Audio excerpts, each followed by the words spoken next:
Now, the rest of the story. For Anna Robertson, at 76, there was very little left in life except for her embroidery. She was a wizard with a needle and yarn. Anna lived on a little farm in New York State near the Vermont border. She had shared that country home with her husband until his death 7 years before. At first, Anna fought the emptiness by busying herself with farm chores and housework, but soon life demanded a slower pace. So her daughter suggested a hobby, specifically embroidery. It turned out to be an ideal suggestion because through this newfound recreation, Anna awakened a dormant talent of considerable proportions. She embroidered landscapes primarily, exquisite and colorful scenes, the gentle interweaving of memory and imagination. And now, as I say, she was 76. But just as her past activities had been threatened by age, so was her only remaining hobby threatened. You see, the arthritis in her fingers had grown worse. Attempting to minimize the discomfort, Anna had wrapped her hands with bandages, and when that no longer helped, she consulted a book of home remedies. It prescribed a daily dose of 3 cups of milk with 3 to 5 drops of turpentine. It did no good, of course. At night, the ache kept Anna awake, and by day she found the proper grasp of her embroidery needle increasingly difficult and eventually impossible.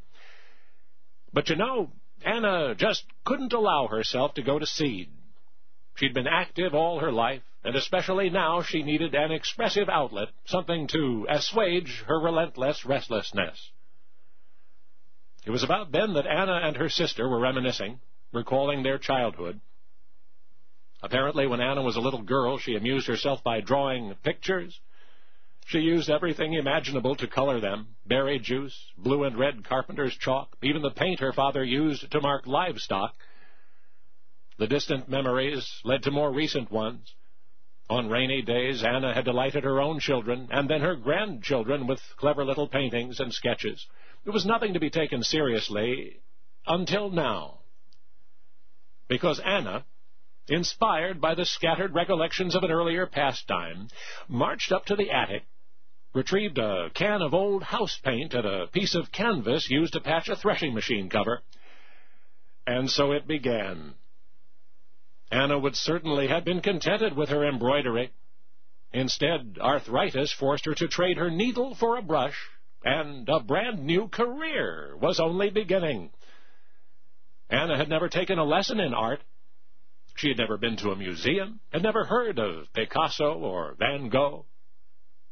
And yet she, at 76, embarked on a shining artistic adventure of 25 more years.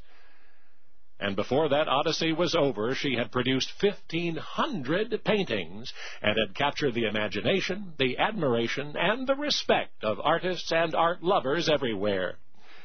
You never knew the aging farm woman frustrated because she could no longer embroider. But you remember her alternative, the incomparable, undying art of Anna Mary Robertson Moses, whom you know as Grandma Moses. Only now, you know the rest of the story.